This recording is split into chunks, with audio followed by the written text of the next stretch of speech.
Hello, my name is Joseph Alai. Welcome to my channel. Today I'd like to talk to you about the one thing that makes the difference between success and failure when it comes to manifesting. I learned this lesson the hard way through years of experimentation and research. And finally, when I came to Neville Goddard, he shed the light on this one thing. And ever since I implemented it into my imaginal scenes, I've been able to manifest anything and everything that I have imagined. So, the one thing is thinking of the scene instead of thinking from the scene. And so you might be wondering, if you don't know, what is the scene that you're talking about and what does it mean to think of it instead of thinking from it? So, one of Neville Goddard's most popular techniques, the one that he teaches over and over again in his lectures most, is to create imaginal scene, construct an imaginal scene, and then play it in your mind's eye and give it all the tones of reality, and play it over and over until you either drift into sleep, or until it feels solidly real, and then release it. And so, what he means by thinking from it instead of thinking of it is literally, when you construct a scene, which is, it must be a scene that would embody if and only if the desire has been fulfilled. So that doesn't mean we are not supposed to think about any of the obstacles in the way. We are only supposed to think about the desire already being fulfilled. That's the scene that we're supposed to construct. And most people and a lot of teachers teach this, and it's incorrect. And like I said, I had done it for a long time, and my manifestations were really hit or miss until I had started thinking from the scene. And so the movie method, which is what people talk about, is watching yourself on a movie as the person that you desire to be. So they teach to create a scene that would exist if the desire had been fulfilled, and then watch yourself on a movie in your imagination, acting out as the man or woman that you desire to be. And so that is what not to do. And what should be done is to think from the scene, which is to literally enter into this scene in first person. And I'm going to tell you why. So, the whole reason for your imagination to imagine the scene to manifest is because we are selecting a state that already exists in God when we do this. And when we give it the tones of reality, then it's impressed upon our subconscious mind. And the thing that we are looking at in our subconscious, in our imagination, is then copied and shown to us in reality, or it is the shadow of the thing that we're imagining. So, if we are imagining watching ourselves on a movie screen, then what is happening is we are technically looking at a third person receiving the thing that you want, or doing the thing that you want, or being the thing that you want. And so what was happening when I would do this for, like I said, I'm in, a long time, but I had to learn so that I could share this, and I eventually would learn, hopefully. And what's happening is this third person that you're looking at, this is copied into reality, and a third person will receive the thing that you wanted to receive. So, if you have been using the movie method, the movie technique, where you are watching yourself in third person, I'm sure you've experienced this before, or I'm sure that you have experienced some failures, or it seems like, for me, it would seem like the manifestation was so close, but I would not never, because sometimes I would still receive the thing, but in the end, like I said, the results were kind of shaky. Sometimes it would happen, sometimes it wouldn't. But when I started going into the scene and looking through my own eyes and feeling the feeling of the wish fulfilled, and feeling all the tones of reality as if I was really there, and then playing that over and over and over again, this is when my reality started to shift big time. This is when I started, I've manifested more things than I can count. If I said 1,000 or 5,000 or 10,000, it's been more than that. And I'm talking about conscious manifestation, because we are manifesting and we always have been manifesting, um, always. And technically, nothing can exist in our reality unless it's first been imagined. So so anyway, I wanted to go a little bit more in depth on the actual technique on how to do this, like the step-by-step instructions on how to do this. So Neville talks about constructing a scene, right? So we want to know exactly what we want. So if I wanted to manifest this watch, I would have to know that I wanted this watch, right? I would have to know specifically, because although we can go into our imagination and kind of mess around and imagine different things, it's better to have a concise idea of exactly what you want. And then the second step would be to outline a scene that would exist if and only if the desire had been fulfilled. So that would be me wearing the watch. And then what I would want to do is condense it into a couple of seconds so that I could remember it and then play it in my imagination, without effort. And when I'm constructing this scene, I want to give it all the tones of reality. And so that means, where would I be? How would I feel? What would I be saying? What would I be doing? Who would be with me? And so, for an example, let's say that I wanted to manifest this watch. I'm going to create a scene that would be in my house. I would be staring at the watch, and I would be saying to myself that, wow, I'm so grateful that I have this watch. That's a very short scene. Um, and that'll do. And so what I'll do next is I will enter a state akin to sleep, as Neville says.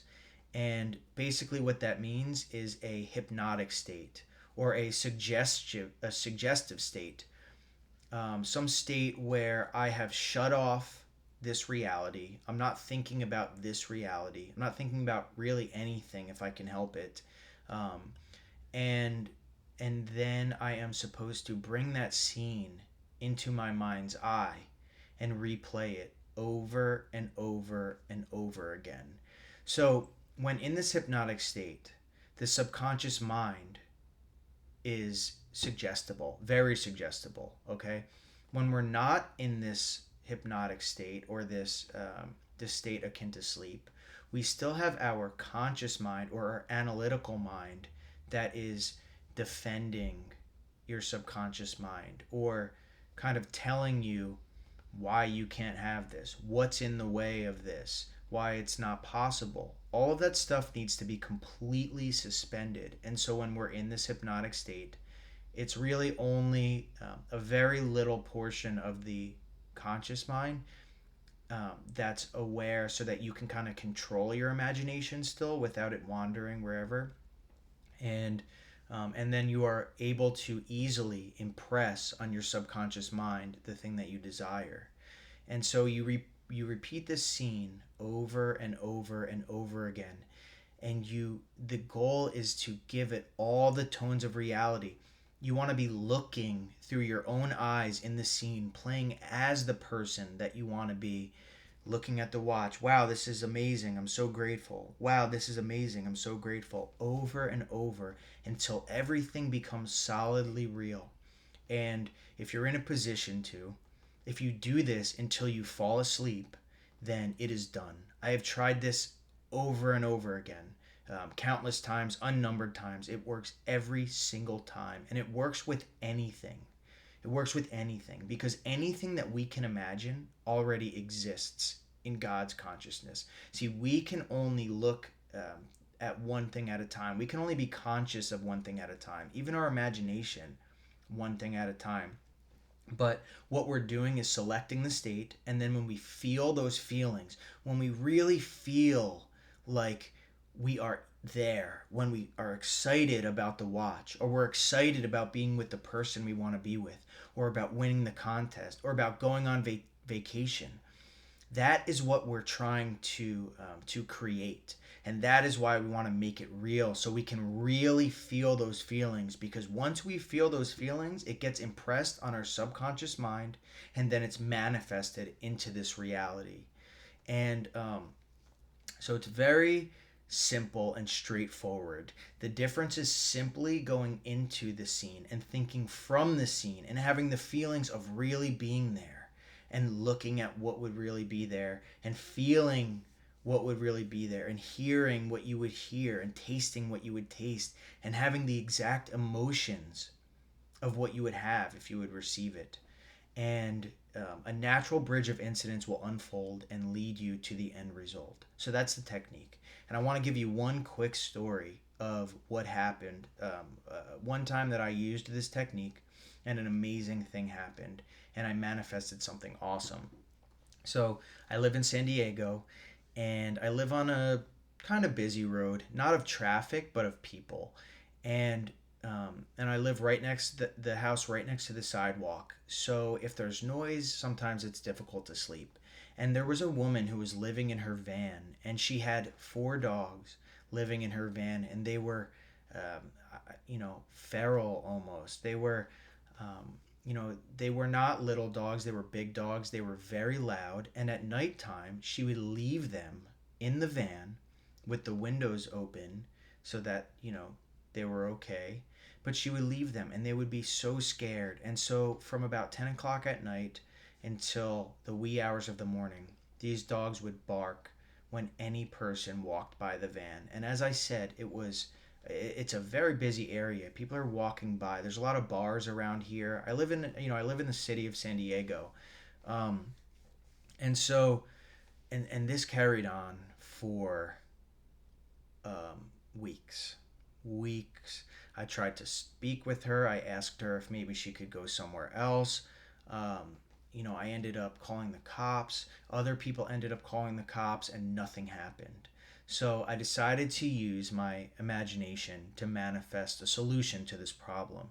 So what I did was I constructed a scene that would embody, if and only if my problem was solved. So what I imagined was waking up in the morning and saying, "Wow, I had such a peaceful night's sleep. There was no noise." And I made that scene, and before bed, I laid down, I closed my eyes, I relaxed, and I brought that scene into my mind's eye. And I imagined myself saying that. I imagined waking up in my bed and feeling that feeling of being rested and grateful that there was no noise, that there was no one out there. It was just peaceful. And I played that scene over and over again until all the tones of reality were there, and then I fell asleep in that state. And so, what happened was amazing. Okay, what ended up happening these things started to get worse. Okay, I stopped taking action, though. I did not say anything. I did not talk to anyone about it because I knew that I had imagined it and I knew that it was done. And so it started to get worse. The next night it was louder and worse than ever, and there were a bunch of people that had called the cops. Okay, I just stayed back and I watched, but the problem was not solved. Then the next night, this was the miraculous event. So I had heard the dogs barking. Okay, they were barking continuously, but there was like a commotion outside. So I went outside to see what was going on, and what had happened was it was so perfect. The lady, when she had left her dogs, she had left the windows open just enough so that 3 out of 4 of the dogs got out of the van. And so, what does that mean? Why did 3 out of 4 get out of the van? Well, I'll tell you why. It was perfect because what happened is the 3 dogs sat near the van, and they were just barking nonstop, crazy, to try to get the other dog out of the van. And what happened was it kept those dogs right there. And so the dogs were barking for hours, and anyone that would walk by the van, they would they would try to bite those people. And now this is this is like really sad. Like I felt really bad for those dogs, and I knew that it would be a perfect outcome to this issue where everything would be perfect. So what had happened is that people had called the cops, and the cops came, and because they were there barking for hours.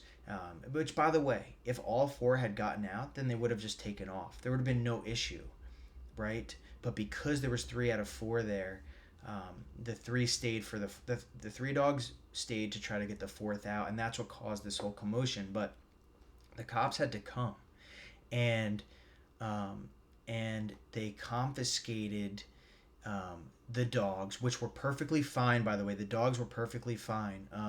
They were placed in a safe place, and they told the lady that she could not do this anymore. So what ended up happening was she was able to she put the dogs up for adoption, and 3 out of 4 of them ended up getting a good home. And because that pack mentality wasn't there anymore, the other dog is perfectly fine and there's no issues. So in the end, it was a perfect solution to the issue. I couldn't sleep. I imagined that I had a good night's sleep. Um, this series of events unfolded, and everyone in the end was perfectly happy. So all I did was um, imagine the end. I constructed the scene. I played it in first person. I felt the feelings of it being real. I recited the play in my imagination over and over again with me as the main actor, seeing it from my perspective. And a natural bridge of incidents unfolded. A perfect chain of events unfolded that brought it to the conclusion that I would experience and I would witness exactly the things which needed to happen in order for this to unfold perfectly and to bring me to the end. And in the end, everyone was happy. Those dogs were not trapped in that van anymore, which was inhumane. Um, the lady could then manage one dog, which is so much better. There is no more noise, which is something that I tried to manage with my physical self over and over again for weeks. Um, and everyone's happy. So this is just one example. I just wanted to share that with you because it really was an amazing thing. No one could have planned it. I couldn't have thought of that if I tried. And so and the main difference, the main point is to just show that the main difference is being in the scene, thinking from the scene, feeling all the feelings, making the scene come to life in the imagination and repeating it over and over, feeling everything as if it's solidly real. And no matter what it is that you imagine, because anything is possible, you will see the results. And the thing is after you imagine, um, there is signs, right? So I saw things take a dramatic turn for the worse. Things got so much worse before they got better, but that's how I knew that something was underway. Because other than that, the 3 weeks before, the couple weeks before, yeah, it was terrible. I couldn't sleep at night, but it was steady. It was the same irritation every time, but it took a turn for the worse. That is what I would consider a sign. And once I saw that sign, I knew that it was fixed. And I just waited, and I knew and I had faith that it was done. And so that's it. If you liked what you heard just now, please make sure you subscribe, hit the bell icon at the bottom, and stay tuned because I want to talk to you more about different techniques. I want to tell you more stories and share more experiences. And so thank you so much for watching.